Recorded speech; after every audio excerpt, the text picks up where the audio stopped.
अभी बरकी साहब भी कह रहे थे और दुरुस्त कह रहे थे सारी बातें। हम अमेरिका से गिला करते हैं, अमेरिका से किस चीज का गिला करें, वो तो आज भी खड़े होकर बात करने का मौका दे रहे हैं। हम तो आज भी पाकिस्तान से इसलिए नहीं जा सकते कि वहां हम बात नहीं कर सकते। अमेरिका से किस बात का गिला करें कि अमेरिका ने हमारे लोगों को खरीद लिया है, बिके तो हमारे अपने लोग हैं। अमेरिका की तो फॉरेन पॉलिसी का हिस्सा है, बिका तो वो बाजवा था, डोनाल्ड लू का कसूर नहीं था। डोनाल्ड लू को ये सब कुछ बताने वाला बाजवा था। अभी भी जो वहां पर शिकारी लूमड़ और शिकारी कुत्ते हैं, वो कभी मुझे सीआईए का एजेंट कहते हैं, कभी ये सामने खड़ा है इसको सीआईए का एजेंट कहते हैं, क्योंकि ये ट्विटर चलाता है यहां से।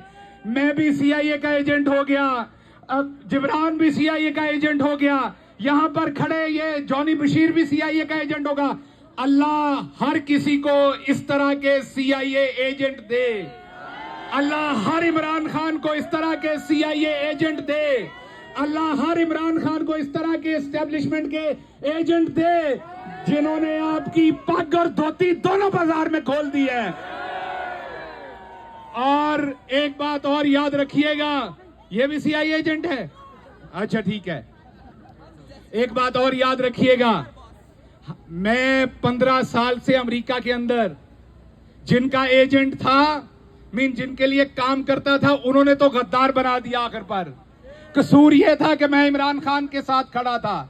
ये जो पूरे 1 साल का ट्रेलर आपने देखा है, पूरे 1 साल के ट्रेलर में जिसने जावेद ने सैक्रामेंटो से बड़ी नज़में लिख डाली हैं, इस पूरे 1 साल के ट्रेलर में टारगेट इमरान खान था। पहले दिन से उसे मुल्क दुश्मन साबित करना था, क्योंकि पाकिस्तान के अंदर जब एस्टेब्लिशमेंट ने किसी बंदे को बदनाम करना होता है, या उसके बेड के नीचे से वियाग्रा निकल आती है, या वो मजहबी तौहीन कर देता है, या उसके अकाउंटों में से पैसे निकल आते हैं, या उसका मजहबी अकीदा खत्म हो जाता है, या वो चाबी वाला खिलौना जो है वो कहता था फ्रांस के सफीर को बाहर निकालना है। अब वही फ्रांस का सफीर भी पाकिस्तान में है, चाबी वाला खिलौना भी पाकिस्तान में है, और पेट्रोल भी 331 रुपए का हो गया है। तो ये एस्टेब्लिशमेंट का पुराना धंधा है। मसला एक है, जब मैं छोटा था तो मुझे पुलिस वालों पे तरस आया करता था ये सोच के कि वो 24 घंटे में 18-18 घंटे ड्यूटी करते हैं। अपने दिल से पूछिएगा, उसके बावजूद क्या हम पुलिस की इज्जत करते हैं? पिछले 30-40 साल से करते हैं? नहीं करते। Being a professor of management, मुझे इस बात का पता है कि अगर आप पैसे आपको अपनी नौकरी से मिल रहे हो, लेकिन रिस्पेक्ट और ऑनर ना मिल रहा हो, तो आपकी मोटिवेशन नहीं होती उस नौकरी के अंदर। तो पुलिस वालों का सबसे बड़ा प्रॉब्लम यह कि वो 18 घंटे ड्यूटी करते हैं और उनको कोई इज्जत नहीं करता। ये उनके लिए सबसे बड़ा डिमोटिवेटिंग फैक्टर था। अब हमारी इस्टेब्लिशमेंट के लिए रौला ये बना है कि जो कुछ उन्होंने कर छोड़ा है, अब लोग उनकी भी इज्जत नहीं कर रहे। आप भी अब आदत बनाइए इज्जत के बगैर नौकरी करने की। आपको भी अब लोग पुलिस की तरह देखना शुरू हो गए हैं। आपको ये सोचना पड़ेगा कि पूरा मुल्क जिस चीज के ऊपर जान देता है, उस सारी सिविल मिलिट्री के दरमियान जो फर्क कभी दुश्मन 75 साल में नहीं डाल सकता, वो आप किस तरफ को चीजों को लेके जा रहे हैं। आपको सोचना पड़ेगा, कल नहीं तो आज सोचना पड़ेगा। हमें गद्दार कह देने से मामले हल नहीं हो जाने। अरशद शरीफ की कब्र से तो आज भी फूल कम नहीं हो रहे। अरशद शरीफ के लिए तो आज भी आंखों से आंसू खुश्क नहीं हो रहे। अरशद शरीफ तो इस कौम की रहती दुनिया तक इस कौम की यादों के अंदर रहेगा।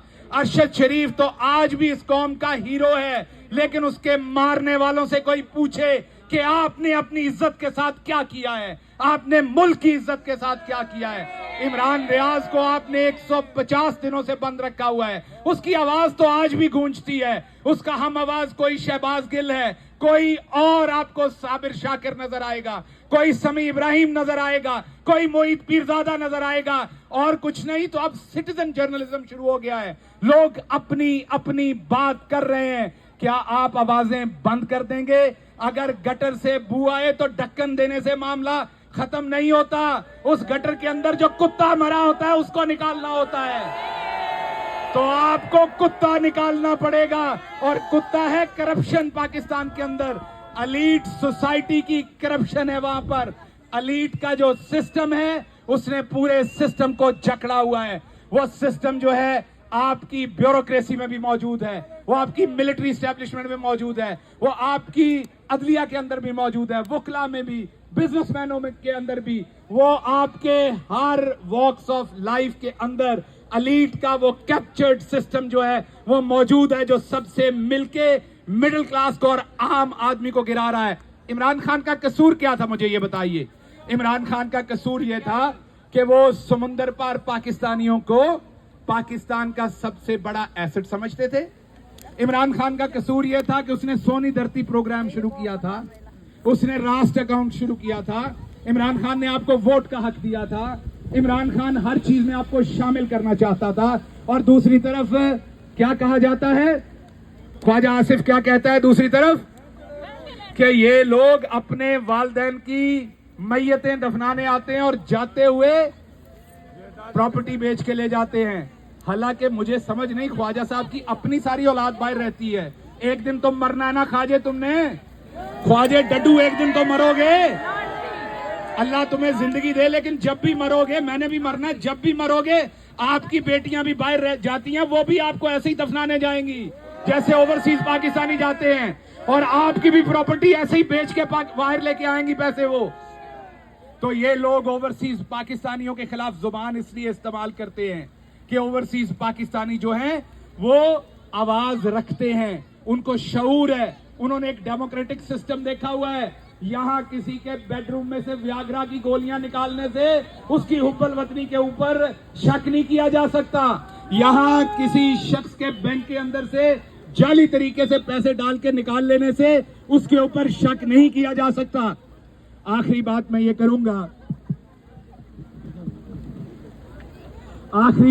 करूंगा कि जस्टिस काजी फाइज ईसा साहब आए हैं, हमें उन्हें मौका देना चाहिए, हमें उनके बारे में अच्छा गुमान करना चाहिए।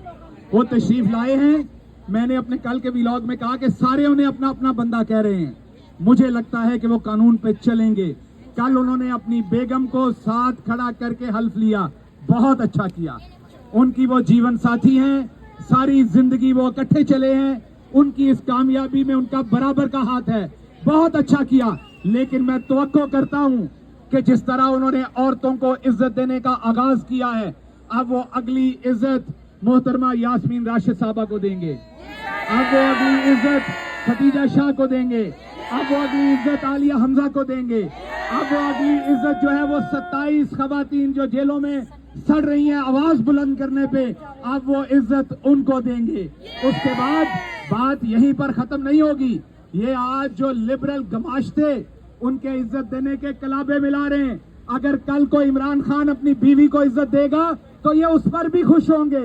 इमरान खान के पास भी हक है अपनी बीवी को इज्जत देने का, जैसे किसी और के पास हक है। तो इसलिए अमेरिका में मैं यही कहूंगा कि अमेरिका का कसूर तो हम निकालते हैं, और कसूर है भी, बहुत हद तक कसूर है, और उसकी यहाँ आवाज भी उठाई जाती है। इंटरसेप्ट ने स्टोरी भी की है, अमेरिका को अब अदराक भी है, और इनकी अपनी नेशनल पॉलिसी के जारी बात है, इंटरेस्ट भी होंगे। आप सबको पता है कि मैं यहाँ फारा का रजिस्टर्ड एजेंट हूँ, मतलब कि मैं इमरान खान का एजेंट हूँ यहाँ पर। उसकी वजह से मेरी सर्टन जिम्मेदारियां हैं, सर्टन बातें कर सकता हूँ, सर्टन नहीं कर सकता। इसलिए जो दूसरे अकाबरीन ने बातें की हैं, मैं यही कहूँगा कि हमने खुल के बात की है इमरान खान साहब के लिए, और सबने ये बात कहा है कि यहाँ पे रूल ऑफ लॉ होना चाहिए, डेमोक्रेसी होनी चाहिए, फ्रीडम ऑफ स्पीच पाकिस्तान के अंदर होनी चाहिए। अमेरिका इराक में यही अचीव करने गया था, अमेरिका दुनिया के बहुत सारे मुल्कों में यही अचीव करने गया था। हम यही चाहते हैं कि पाकिस्तान में वो ये काम ना करे जो इराक में किया था, बिल्कुल ना जाए। हम कोई इंटरफेरेंस नहीं चाहते, लेकिन हम उनकी लफ्जी सपोर्ट चाहते हैं। बोलने तो सही, आपके मुंह में ब्लिंकन साहब क्यों कुंगड़ियां पड़ गई हैं, क्यों थप्पे हो गए आप? और जरूर कोई ना कोई ट्रांसलेशन करके बता देगा ब्लिंकन साहब को कि थत्था कौन होता है। तो आप थत्थे ना हो, बोले, आप फ्रीडम ऑफ स्पीच के लिए बोले, रूल ऑफ लॉ के लिए बोले, डेमोक्रेसी के लिए बोले, इमरान खान को जो जाली तरीके से जेल में डाला गया उसके लिए बोले, या आपको सिर्फ हमारी बिलावल साहबा ही पसंद है, या आपको सिर्फ माजरत बिलावल साहबा कह दिया, बिलावल साहब ही पसंद है, आपको सिर्फ बिलावल साहब ही पसंद है, आप सिर्फ उन्हीं को लाना चाहते हैं, या दूसरी तरफ वो जिनकी लंदन तो क्या पाकिस्तान में भी कोई प्रॉपर्टी नहीं है, आपने उनको लीडर बनाना है। अगर आपको रिमोट कंट्रोल वाले लीडर ही चाहिए तो हम आपको यहाँ रिमोट कंट्रोल वाला कोई खिलौना ले देते हैं, उससे दिल भर लें आप। आखिर पर मैं आप सबका एक बार फिर शुक्रिया अदा करूंगा, आप सब यहाँ तशरीफ लाए। मैं मुंतजमीन का शुक्रिया अदा करूंगा। हमारा एक बहुत जानदार साथी है वकार खान, उसके लिए दुआ कीजिएगा, वो सख्त बीमार है, इंतजामात में शामिल था लेकिन आज यहाँ नहीं आ सका। इसके साथ साथ गुजरांवाला से हमारे साथ चीमा साहब यहाँ पर मौजूद हैं, उनका भी हम शुक्रिया अदा करते हैं कि वो तशरीफ लाए हैं आज ऑल द वे पाकिस्तान से, और अफजल चीमा साहब, उसके अलावा जितने भी लोग जिनका मैं नाम नहीं ले सका उनका भी मैं बहुत शुक्रिया अदा करता हूँ।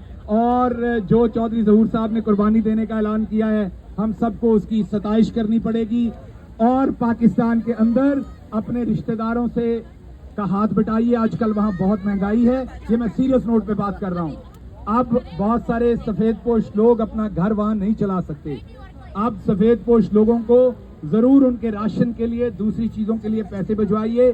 पाकिस्तान में अब जिंदगी जीना मुश्किल है। इमरान खान ने कहा था कि मैं तो बर्दाश्त कर लूंगा, आप लोगों से बर्दाश्त नहीं होगा, और उस सब के ऊपर अब नवाज शरीफ को वापस लाने की कोशिश की जा रही है। वो तो जब